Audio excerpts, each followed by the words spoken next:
किसान भाइयों नमस्कार। आज कृषि विज्ञान केंद्र रायसेन से हम आपके लिए लेकर आए हैं पॉली हाउस में फल और सब्जी की पौध उत्पादन तकनीक की जानकारी। किसान भाइयों नमस्कार। मैं डॉक्टर मुकुल कुमार कृषि विज्ञान केंद्र रायसेन में उद्यान की वैज्ञानिक के रूप में कार्यरत हूँ। आज हम बात कर रहे हैं कि सब्जी पौध उत्पादन तकनीक, साथ ही जो फलों की जो हमारे कुछ फल हैं उनकी सब पौध उत्पादन तकनीक हम पूरे साल किस तरीके से कर सकते हैं। क्योंकि अभी जो 2 साल से कोरोना काल था उसमें हमें काफ़ी जो छात्र हैं वो बेरोजगार हुए हैं, तो उनके लिए एक पॉली हाउस में नर्सरी पौध उत्पादन तकनीक एक रोजगार का साधन हो सकती है।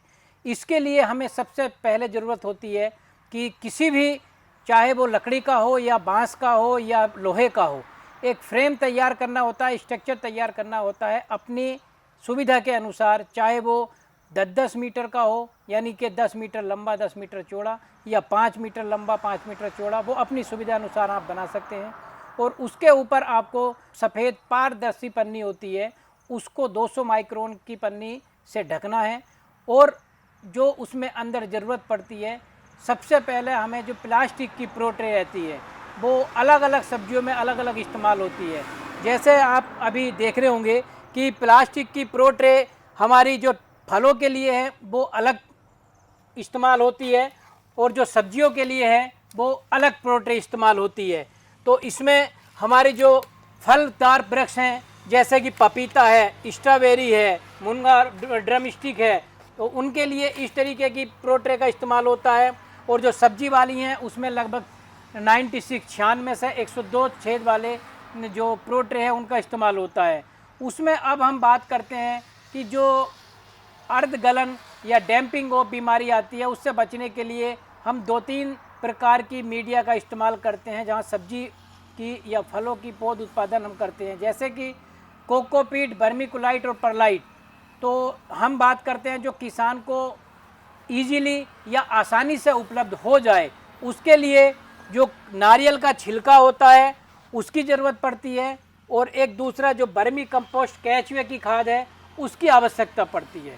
तो किसान जो दोनों अपने घर पे आसानी से उपलब्ध हो जाए तो वो खाद आपको इस्तेमाल करनी है। क्योंकि वर्मीकुलाइट और परलाइट किसान को उपलब्ध नहीं हो पाती है, इसीलिए हमारे वैज्ञानिकों ने उसका जो ये काट निकाला है, उसका जो विकल्प निकाला है, इसके माध्यम से आप सब्जियों और फलों की पौध बेमौसम और बिना बीमारी के उत्पादन कर सकते हो। अब इसमें मिलाने के लिए हमें 3 भाग कोकोपीट, नारियल का छिलका जो उसे क्रश करके कंपनी प्रोसेस करके बनाती है उसका 3 भाग चाहिए, और 1 भाग केचुए की खाद वर्मी कंपोस्ट 1 भाग चाहिए। इन दोनों को मिक्स करके हम इस ट्रे में भर लेते हैं, और भरने के बाद एक एक बीज, चाहे सब्जियों का बीज हो या फलों का बीज हो, एक एक बीज हम हर होल में लगाते चले जाते हैं। और उसके ऊपर से जब हम बीज लगाने के बाद उसको ढकते हैं तो जो केचुए की खाद है, केवल केचुए की खाद से उसको हम ढक देते हैं। और ढकने के बाद हम जहाँ पर भी हमें उन ट्रे को रखना है तो 2 से 3 दिन के लिए थोड़ा सा तापमान, हमें लगभग 35 से 40 डिग्री तापमान की आवश्यकता पड़ती है, जिससे कि बीज अंकुरित हो जाए। जब बीज अंकुरित हो जाता है, उसमें अंकुरित होने के बाद हमें ट्रे को पॉली हाउस के अंदर चारों तरफ हमें उसे फैला के रखना होता है, और 20 से 22 दिन या 24 दिन में सब्जियों की पौध तैयार हो जाती है। और हम बात करते हैं फलों की, तो पपीता, स्ट्रॉबेरी या ड्रम स्टिक, उनका लगभग हमारा 40 से 45 दिन का समय लगता है। तो 45 दिन में आप सब्जियों की पौध और फलों की पौध को तैयार कर सकते हो। अगर हम एक 500 वर्ग मीटर पॉली हाउस की बात करते हैं तो 500 वर्ग मीटर पॉली हाउस में लगभग आप 3.5 से 4 लाख पौध एक साल में तैयार कर सकते हैं, जिसकी कीमत आपकी एक पौध की तैयार करने की 40 से 50 पैसे खर्च आता है। और 5 लाख पौध अगर आप एक साल में 3.5-4 लाख या 5 लाख पौध तैयार करते हैं 500 वर्ग मीटर पॉली हाउस में, तो आपका खर्च आता है 2.5 लाख रुपए या 2 लाख रुपए। और उसको जो आप बाजार में बेचते हैं 1 रुपया, 1.5 रुपये और 2 रुपये के हिसाब से वो पौध आपकी जाती है, तो लगभग 10 लाख रुपए की वो पौध बिक जाती है। तो 2 लाख रुपए का खर्च उसमें आपका बैठ जाता है, तो लगभग आपका जो शुद्ध मुनाफा है 7 से 8 लाख रुपए का शुद्ध मुनाफा मात्र आप जो है एक साल में 500 वर्ग मीटर जगह से करते हैं। अब उसमें कुछ सावधानियों की ज़रूरत पड़ती है कि हमें क्या सावधानी रखनी है जिस तरीके से हम उसमें नुकसान हमें ना हो पाए।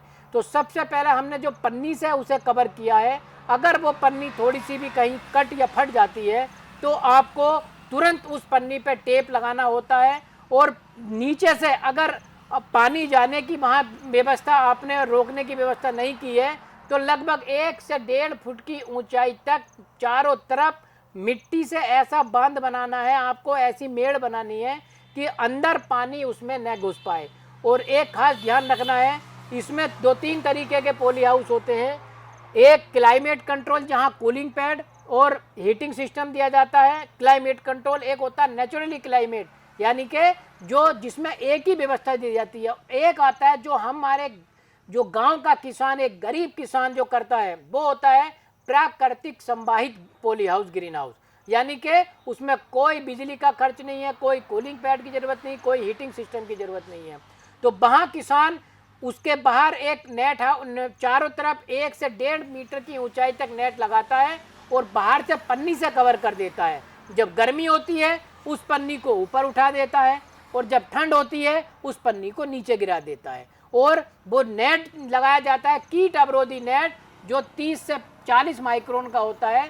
बारीक से बारीक जो इंसेक्ट या कीड़ा होता है वो उसके अंदर प्रवेश नहीं कर पाता। इसीलिए हम कहते हैं पॉली हाउस के अंदर जो हम वायरस फ्री नर्सरी तैयार करने की बात करते हैं, यही उसमें कॉन्सेप्ट काम करता है। जो कीट अवरोधी नेट है वो कीड़ों को अंदर नहीं आने देता, जिसके माध्यम से हम अपने जो कीट अवरोधी नेट के माध्यम से वायरस फ्री नर्सरी को हम ग्रो कर सकते हैं। तो किसान भाइयों, यहाँ पर हम जो एक छोटे से पॉली हाउस में पूरे साल, चाहे बारिश हो या जाड़े हो या गर्मी हो, पूरे साल पौध उगा सकते हैं। और आपका एक पौध का जो खर्च है वो लगभग 40 से 50 पैसे आता है, और बाजार भाव आपका 1-1.5-2 रुपये रहता है। तो इसी के साथ मैं किसान भाइयों को बताना चाहूँगा कि आजकल जो नव युवा रोजगार की तलाश में है, वो पॉली हाउस की एक नर्सरी पौध उत्पादन करके एक अच्छा उत्पादन ले सकते हैं। धन्यवाद।